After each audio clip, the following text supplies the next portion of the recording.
Alright, so who's Pootis Fazbear? Pootis Fazbear is a member of the Team Fortress 2 community that has become notorious for his still image sequence comic-like fanfictions, which often star notable people and cultural references from within the TF2 community. From my understanding, Pootis Fazbear's first published fanfiction was an illustrated erotic story between two well-known TF2 YouTubers, Uncle Dane and Muselk, which was posted to Reddit in early 2016 using his old alias, Poot Dispenser Here, an account which has since been suspended from the site.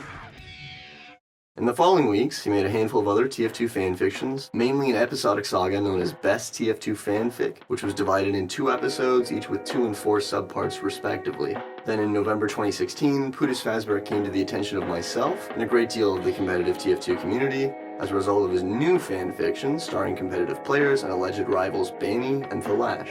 The fanfiction, Fazbear's longest to date, containing almost 700 images, was posted to the Team Fortress TV competitive forums and received really warm critical acclaim. However, nearly a year later, Fazbear has posted his magnum opus, Sigafu X 7v7, illustrated fanfiction story. The fanfiction is a monstrous 3,000 images in length and is undoubtedly Fazbear's most ambitious work to date. Though already in positive relations with the Team Fortress TV microcosm, this definitely seemed to give him another big boost, and part of that was that the subject matter was particularly intriguing. It stars Sigafu, a Highlander player who's determined to revolutionize competitive TF2 with this controversial 7 vs 7 format, which has been embraced to some extent only because he has personally funded prize pools to incentivize interest in the format.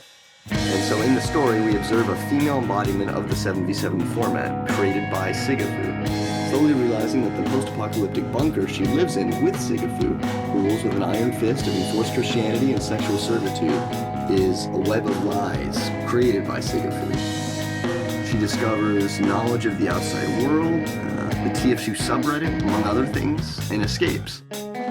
Here, we experience a thuggish, violence-obsessed rendition of Banny, bargoers subsumed with ideological insuldom, seemingly subhuman characterizations of Highlander players. There's a multi-angle tactical suicide bombing. We see Banny killing Sigafu's father, blending his body to drink him, and some sort of complex hostage situation street war between various manifestations of TF2 competitive formats, culminating in 7v7's reincarnative identity Savannah coming out as transgender, wishing to live as a man under the new name Prolander, which transpires into another violent ultimatum, this time with the addition of Uncle Dane, Stabby, and President of Valve, Gabe Newell. This elaborate storyline is delivered in a barrage of superficial pop culture references, such as fidget spinners, dabbing, oral Tide Pod consumption, the phrase respecting women, Chad versus Virgin, and Japanese animation enthusiasm. It's concluded post-credits with a short speech by US President Donald Trump, in which he promises to give everyone a waifu upon re-election. The cultural impact of this fanfiction alone has allowed Pootis Fazbear to really become a household name. And also in part to his distinguished communication style, he has acquired a god status of sorts in the competitive TF2 community.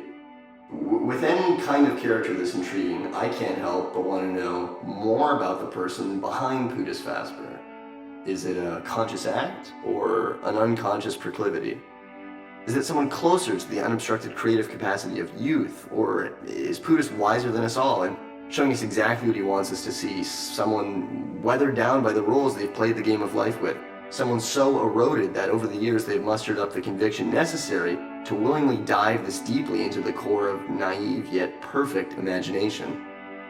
Ironic or not, either way, it doesn't make a difference. I mean, if what Pootis Fazbear manifests is true magic, my adoration for that magic will not be altered, regardless of whether it was a magic spawned as a byproduct of his natural pursuits, or a more scientific effort to create magic through synthesis led by a desired outcome. And, let's all be reminded here that at the most profound level of inspection, nothing can truly be unnatural. Even the most extreme examples you want to consider, to willingly misinform or lie, or act a way that might seem that you're not, or plastic, whatever you want, it's all genuine. We're either always pretending to be someone we're not, or always exactly who we are. Nothing more, nothing Enjoy.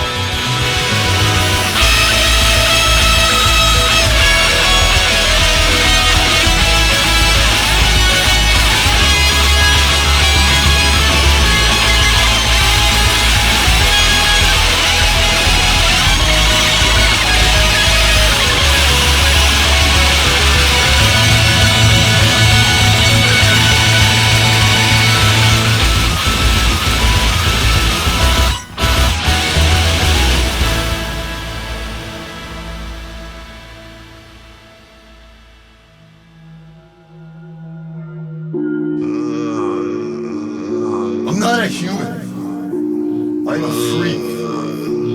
A monster.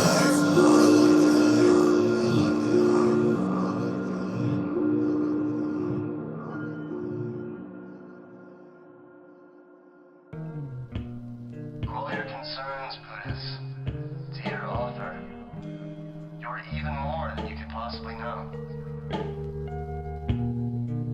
As I ruminate on Pootis Fazbear's creations and what kind of soul may be guiding his pen, any attempts to complicate the matter feel silly and pointless, in that they attempt to mystify the simple beauty of what's really going on.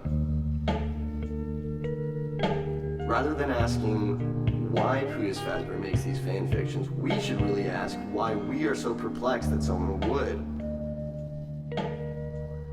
How could it be any different from our own desires? To pass the time away with something that can be remembered once those moments have left us. To disappear into laughter and become consumed by a pleasure that needs no justification or reason to exist. To create externally what you desire and envision internally. To find yourself appreciated by others.